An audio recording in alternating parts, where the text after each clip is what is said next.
I never thought I'd find myself living in the kind of chaos you read about in tabloids. But there I was, standing in the middle of my own life, shattered into a million jagged pieces. My name is Mark Peterson. I'm 37, married for 8 years to the woman I thought was my soulmate, Jessica. But soulmates don't sneak around behind your back, do they? The night it all began, I was cleaning up after dinner. Jessica had made some excuse about needing to stay late at work again, her 5th late night that month. Deadlines, she had said, her voice as flat as her explanation. I wasn't buying it, but I let it slide. I didn't want to be the paranoid husband. It was only when I went to toss some trash and saw her phone lighting up on the counter that I realized something wasn't right. The name flashing across the screen wasn't one I recognized. Brian. Curiosity got the better of me, and I tapped on the message. I can't wait to see you tonight. Wish I could stay longer. It read. My stomach dropped. Blood roared in my ears. I scrolled further, heart pounding like a war drum. The messages weren't just suggestive, they were explicit. Plans, descriptions of encounters, and even photographs. My mind went blank, like a fuse had blown in my brain. This wasn't some innocent mistake. This was Jessica. My wife, my partner, the woman who had sworn to love me, betraying me in the most humiliating way possible. By the time she got home, I was shaking. I couldn't decide whether to explode with rage or break down into sobs. The worst part, when I confronted her, I could see the shift in her eyes. Not guilt, not remorse, just cold, unbothered defiance. Why were you going through my phone, Mark? She snapped, as if I was the one who had done something wrong. Who the hell is Brian? I demanded, waving the phone in her face. Her lip curled. You're so dramatic. He's just a friend. Friends don't text each other about staying longer in bed. I shot back, my voice cracking. God, you're so insecure. She spat, rolling her eyes. This is why I can't stand being around you anymore. You suffocate me. Suffocate her? My jaw clenched so hard it hurt. I didn't recognize the woman standing in front of me. This wasn't the loving, caring Jessica I married. This was someone else. Someone who lied effortlessly and twisted the blame onto me. I wanted to scream, to shake her and make her understand what she'd done to me. But all I could do was stare at her in disbelief. And then she dropped the bombshell. You know what? Maybe you should just stop pretending we're happy, Mark, she said, her tone dripping with venom. Brian makes me feel alive. You haven't done that in years. Her words hit me like a sledgehammer. Years? I was working late, trying to build a future for us. I thought we were on the same team. Clearly, I was wrong. As she stormed upstairs, muttering something about how she didn't have to deal with this, I felt my chest tighten. The rage inside me was threatening to boil over. But this was just the beginning of a nightmare I never saw coming. The next day, I decided I needed answers, real answers, not her lies.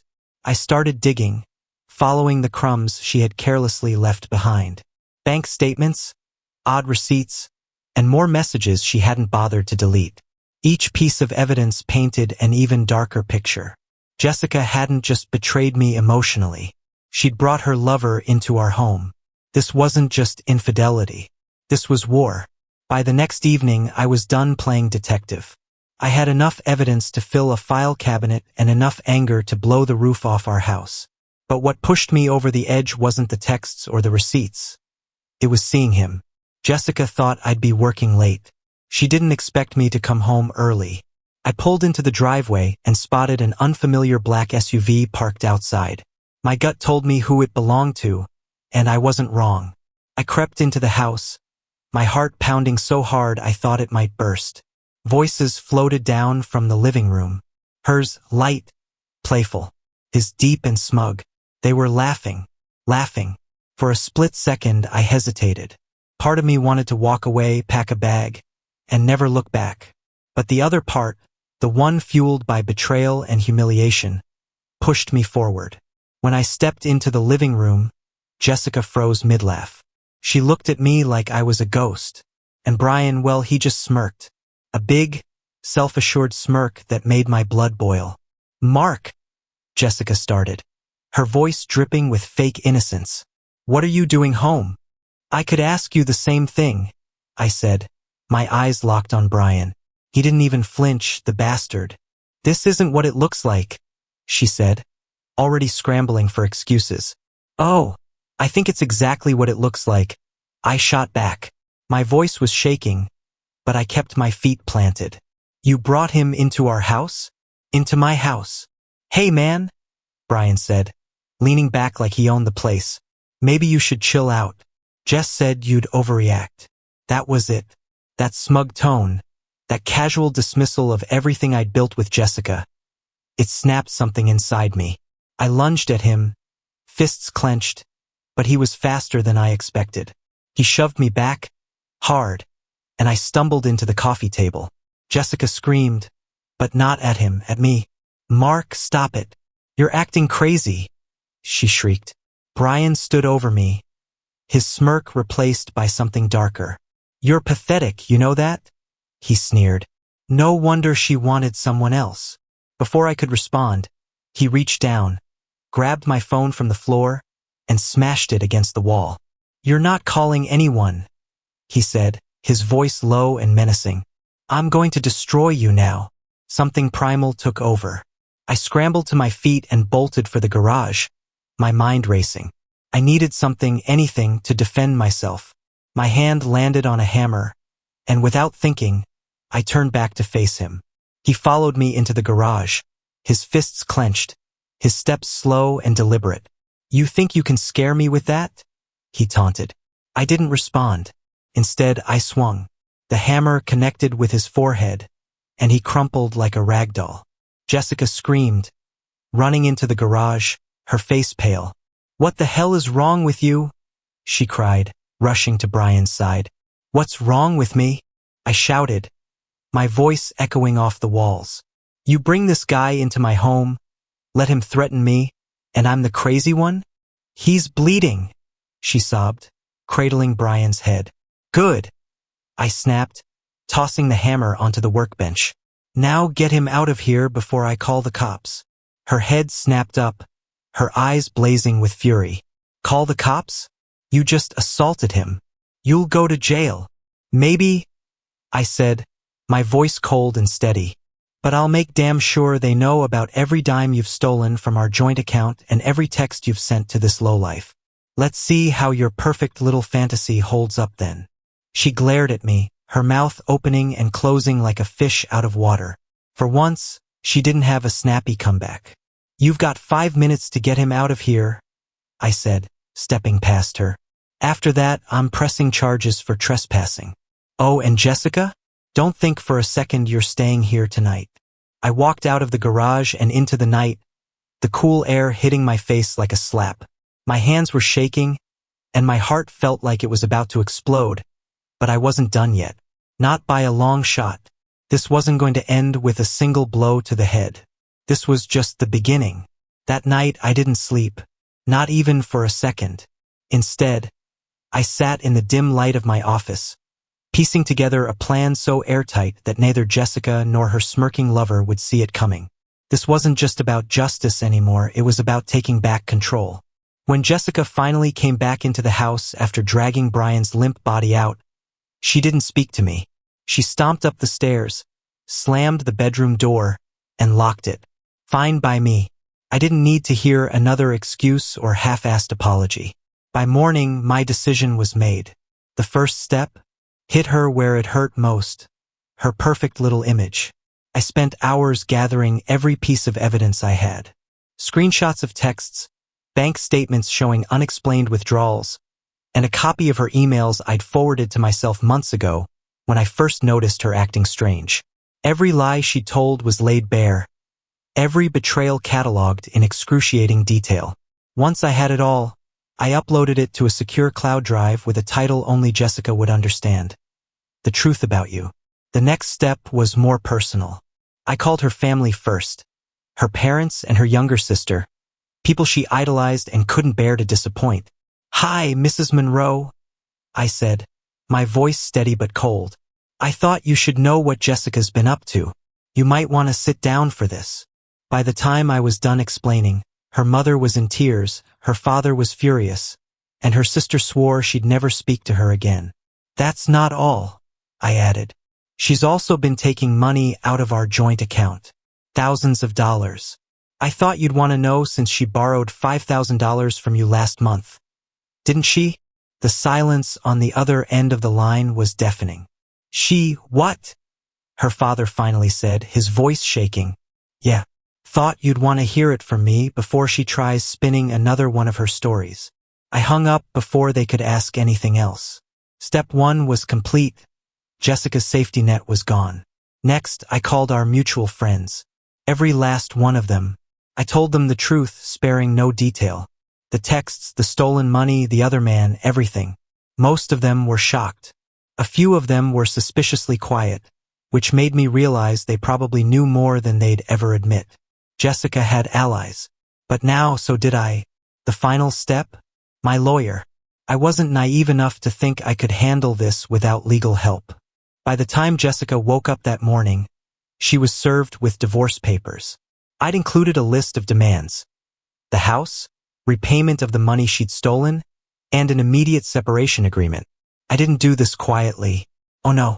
I made sure the process server showed up while she was having coffee on the front porch, still groggy from last night's chaos. The look on her face when she saw the envelope was priceless. What the hell is this? She snapped, storming into the house. Divorce papers, I said, not even looking up from my laptop. Congratulations, Jessica. You're finally free to be with Brian. Her face turned beet red. You're insane. This is insane. I'm not signing this. You will, I said calmly. Because if you don't, I'll make sure everyone knows exactly who you are. Your family already knows. So do our friends. And if you push me, I'll take it to your boss too.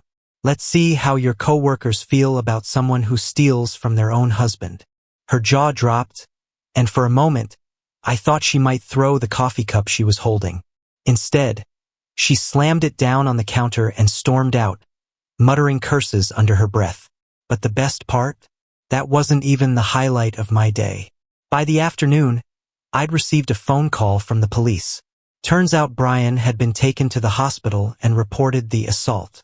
But what he didn't realize was that I'd already filed a police report of my own, complete with security footage from the garage showing him lunging at me first. When the cops showed up at my door, I handed them a flash drive with everything they needed. By the end of the day, Brian was the one in custody for trespassing and assault. Jessica came home that evening to find her lover in jail, her family refusing to answer her calls, and her husband smiling for the first time in weeks. You think you've won, she hissed, standing in the doorway like a cartoon villain. Oh, I haven't even started, I said, leaning back in my chair. But I will say it's been a good day. By the next morning, Jessica's carefully curated life was unraveling faster than she could patch it together. She thought she'd weathered the storm after I served the papers. But she had no idea I wasn't just ending our marriage. I was dismantling her world, piece by piece. While she was out God knows where, probably crying to one of her friends who was pretending to be on her side, I was busy with my next move. This time it was about exposing her publicly. I didn't just want revenge. I wanted her to feel what I'd felt. Humiliated, betrayed, destroyed. I started by uploading the truth about you file to a private but accessible link. I made sure it contained nothing but cold, hard facts. Screenshots of her texts with Brian, a copy of her bank statements showing the missing money, and, just for good measure, a timeline of her lies, meticulously crafted with receipts and dates. Then I sent the link anonymously to everyone who mattered to her. Her boss, her coworkers, her social club, even her yoga instructor. It was ruthless, sure. But this wasn't just about her infidelity. This was about exposing the real Jessica Monroe, the one she'd hidden behind that perfect smile for years. By the afternoon, my phone was blowing up. Mutual friends were calling to ask if it was true. Some were horrified. Others admitted they'd suspected something for a while. But the best call came from Jessica herself. You bastard! She screamed as soon as I picked up. Do you know what you've done? My boss just put me on unpaid leave because of your little stunt. Oh, you mean the boss you lied to about why you kept taking sick days to meet Brian? I said, my voice dripping with mock concern. Yeah, I'm sure he's real upset with me. Mark, I swear to God. Swear to God what, Jessica? I interrupted, my voice rising. That you'll do what? Ruin my life? Newsflash, you already tried that. Now you get to live with the consequences. She hung up, but not before I heard her sobbing. Good. But this wasn't over. There was still Brian. I wasn't satisfied with him sitting in a jail cell for a couple of days. No, that was just a warm-up. I did some digging and discovered he had a live-in girlfriend named Amanda. She had no idea what he'd been up to, or so I thought. When I called her, I expected outrage, maybe denial. What I didn't expect was laughter. Oh, you think you're the first husband to call me about Brian? Amanda said, her tone sharp as a knife. That loser's been cheating on me for years. I only keep him around because he's good for paying the rent. Well, he's not paying anything from a jail cell, I said, and I've got a hammer to thank for that. Amanda paused, then let out a dark chuckle. Maybe I'll swing by and pick up the rest of his stuff while he's locked up. I've been meaning to throw him out anyway. It was almost too perfect. The man who thought he could take everything from me had nothing left himself. But fate wasn't done with Jessica and Brian yet.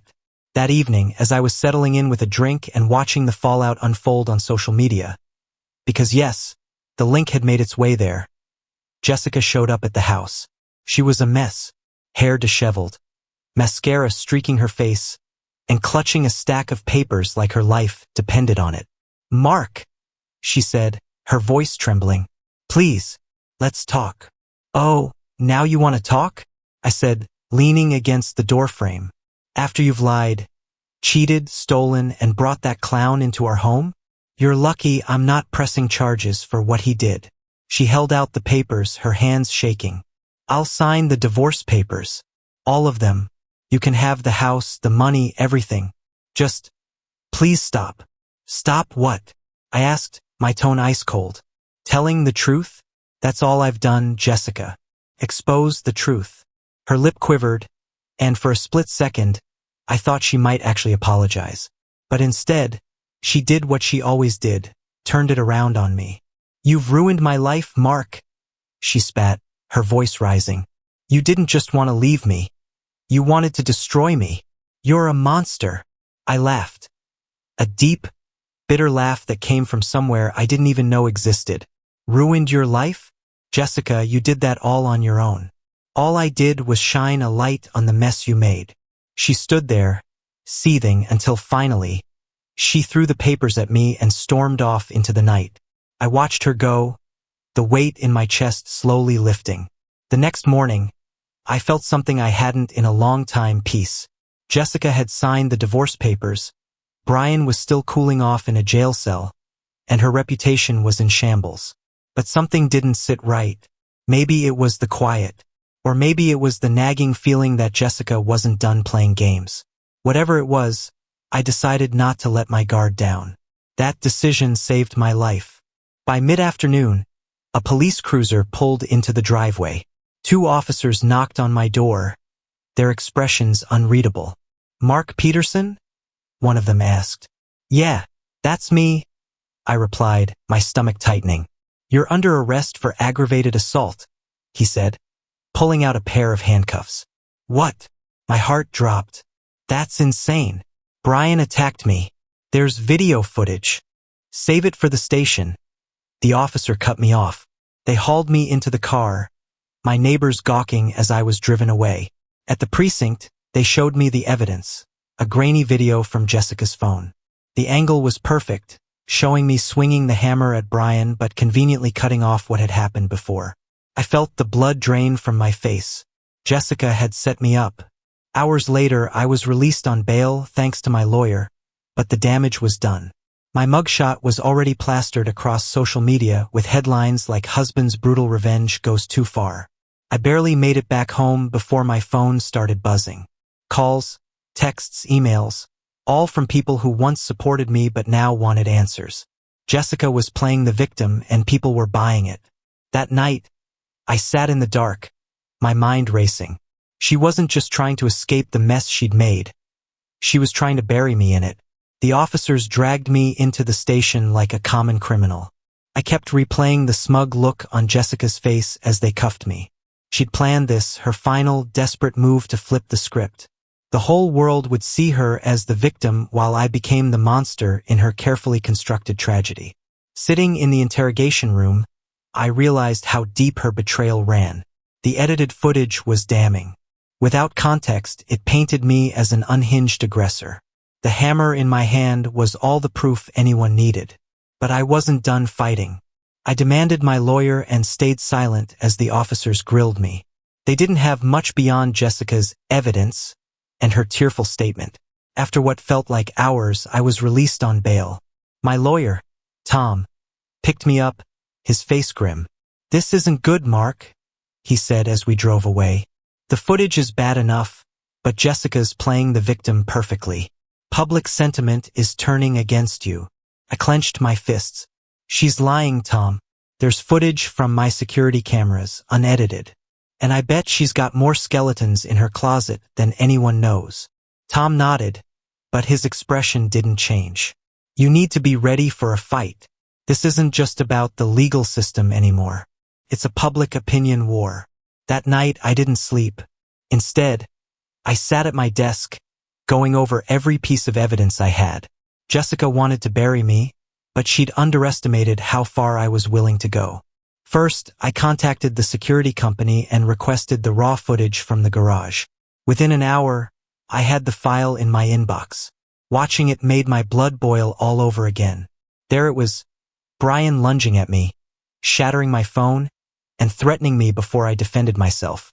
Next, I combed through Jessica's social media accounts.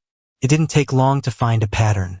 Pictures of lavish dinners, spa days, and weekend getaways, none of which I'd been a part of. She'd been flaunting her affair in plain sight. But the real jackpot came when I hacked into our shared email account. It wasn't hard. Jessica never bothered to change her passwords. Hidden in a folder marked personal was an email chain between her and Brian. And that's when I found it, the smoking gun. They'd planned everything, from provoking me in the garage to editing the footage to make me look like the aggressor. They even joked about how stupid I'd look trying to explain myself.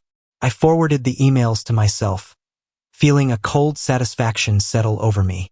This wasn't just revenge anymore. This was justice. The next day, I went back to Tom with everything I'd uncovered. He reviewed it in silence, his eyes narrowing as he read through the emails. "This changes everything," he said finally.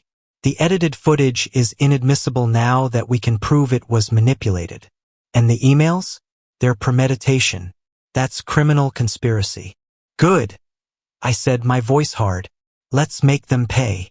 Tom got to work immediately, filing motions to dismiss the charges against me and launch an investigation into Jessica and Brian. Meanwhile, I took matters into my own hands. I leaked the unedited footage online, along with the incriminating emails. But I didn't stop there. I wrote a detailed post explaining everything, from Jessica's affair to her attempts to frame me. I included evidence, timestamps, and a clear timeline of events. Within hours, the internet exploded. The narrative flipped. Hashtags like #JessicaTheLiar and #JusticeForMark trended worldwide. People dissected every detail, turning Jessica's lies into memes and dragging her reputation through the mud. Her world collapsed overnight. But the reckoning wasn't over yet. A few days later, I got a call from Amanda, Brian's ex.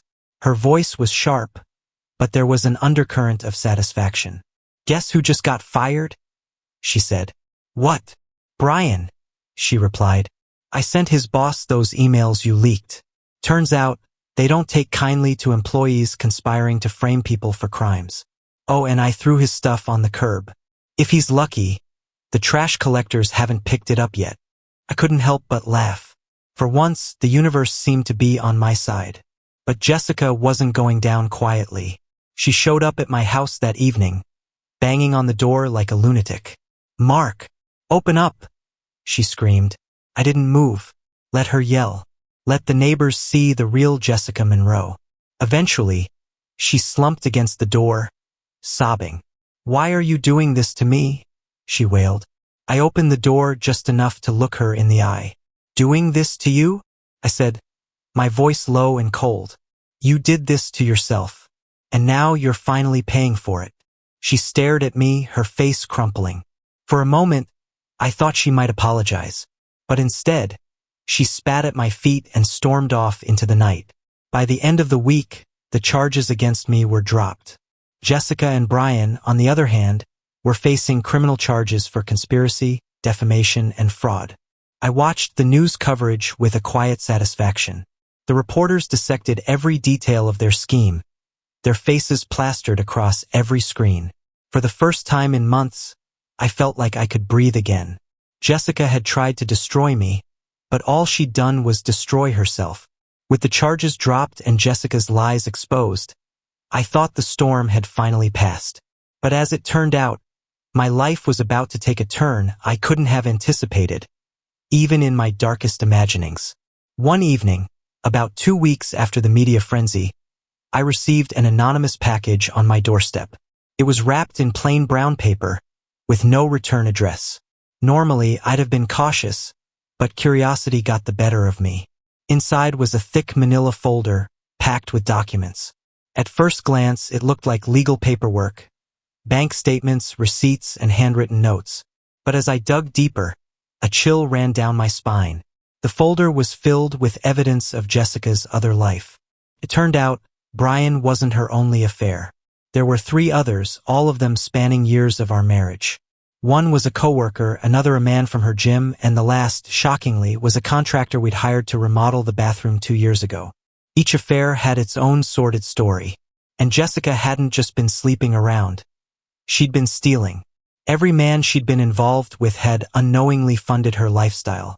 She'd siphoned money from me, sweet-talked her lovers into giving her gifts, and even taken loans in their names. One note, in particular, stood out. It was scrawled on a scrap of paper and stuffed between 2 pages of receipts. The handwriting was shaky but unmistakably hers. "Brian's temper is a problem. If he finds out about Greg, he'll lose it. Keep him distracted. If things go south, Mark is the scapegoat." I stared at the note for what felt like an eternity. This wasn't just infidelity or betrayal.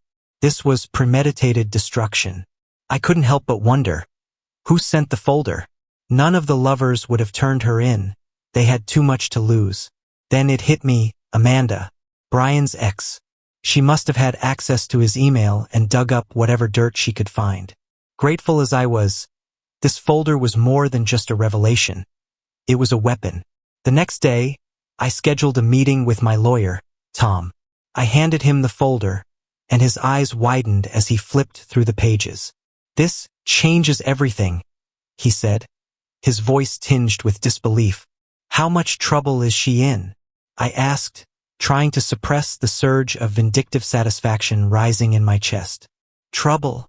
Tom snorted. "Mark, if even half of this is provable, she's looking at jail time for fraud, theft, and possibly identity theft." I nodded, feeling the weight of the past few months lift just a little. "Then let's make sure it's all provable." While Tom worked on the legal side of things, I began to plan my next move. Jessica had always cared about appearances. Her polished image, her social status, her picture-perfect life. I knew the most painful blow wouldn't just come from legal consequences, but from exposing her entire web of lies. First, I reached out to her family. Her father, still seething from the $5,000 she'd borrowed, was more than willing to hear me out. I handed over copies of the folder, watching as his face turned redder with every page. "I always knew she was selfish," he muttered, shaking his head. "But this is criminal." "It is," I agreed. "And she's going to face the consequences." Her family turned their backs on her completely. Even her mother, who'd always defended Jessica's behavior, couldn't stomach the sheer scope of her deceit. Next, I went to the people she'd wronged. The contractor, the coworker, and even the man from her gym. Each of them received an anonymous package containing proof of her betrayal. I didn't expect them to confront her directly, but I knew the knowledge alone would haunt her. Jessica, of course, tried to fight back.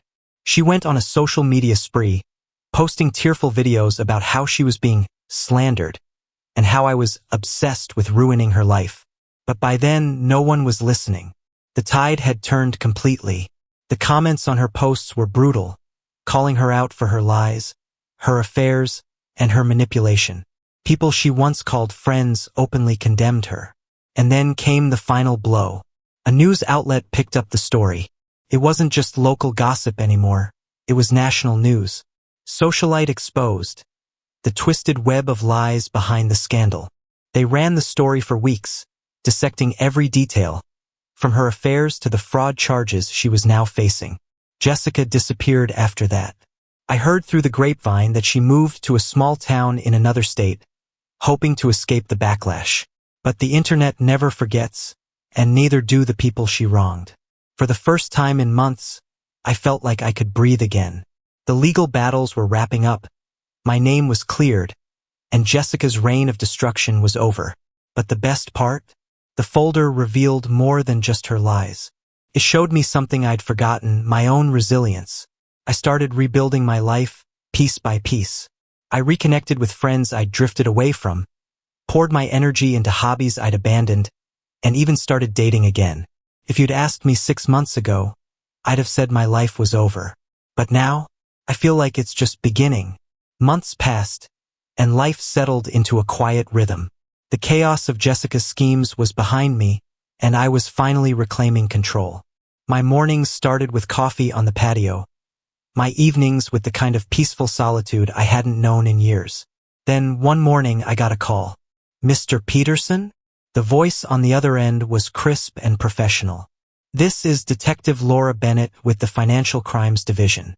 We've been investigating Jessica Monroe's activities, and we've come across something interesting. We need to meet." Curiosity tugged at me, but I hesitated. "Detective, I've already provided all the evidence I had. What more could you need from me?" She paused, then dropped the bombshell.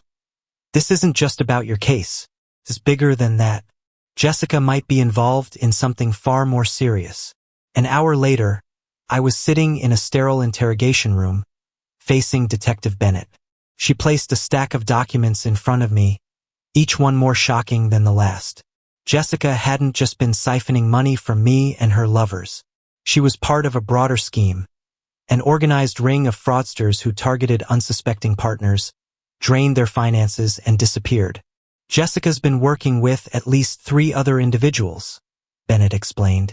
Her role was to establish relationships, gain trust, and access financial resources. Once she'd taken enough, she'd move on, leaving her partners in financial ruin. My head spun. This wasn't just about me anymore. Jessica had built her entire life around deception. "What happens now?" I asked, leaning back in my chair. Bennett's lips pressed into a thin line. "We need your help. Your evidence has been invaluable, but we need more to take down the entire operation. Jessica's our link to the others, and you're the only one who knows her well enough to predict her moves." Against my better judgment, I agreed to help. Not out of any lingering spite, but because I wanted to make sure she could never hurt anyone else the way she'd hurt me. The plan was straightforward. Reach out to Jessica, pretending I wanted to talk. My involvement had to seem genuine, as if I were seeking closure. Meanwhile, the detectives would monitor our interactions, looking for any leads to her accomplices. Took me a few days to muster the courage to call her. When I finally dialed her number, my heart pounded in my chest. "Mark," she answered, her voice tentative. "Why are you calling me?" "I need to talk to you," I said, forcing a calm tone. "I've been thinking a lot about everything that happened. I need closure, Jessica. Please." There was a long pause. I could almost hear the gears turning in her head, trying to decide if this was a trap. Finally, she sighed. "Fine. Meet me at the coffee shop on Main Street tomorrow afternoon." The next day, I walked into the coffee shop, my chest tight with a mix of anxiety and resolve. Jessica was already there, seated in a corner booth, sunglasses perched on her nose. When she saw me, she offered a weak smile. "Mark." "Jessica," I said, sliding into the seat across from her. "You look different." She laughed bitterly. "Life hasn't exactly been kind lately." I played my part, feigning sympathy. I've been doing some soul-searching. I keep thinking about how everything fell apart. I need to know why. Why did you do it?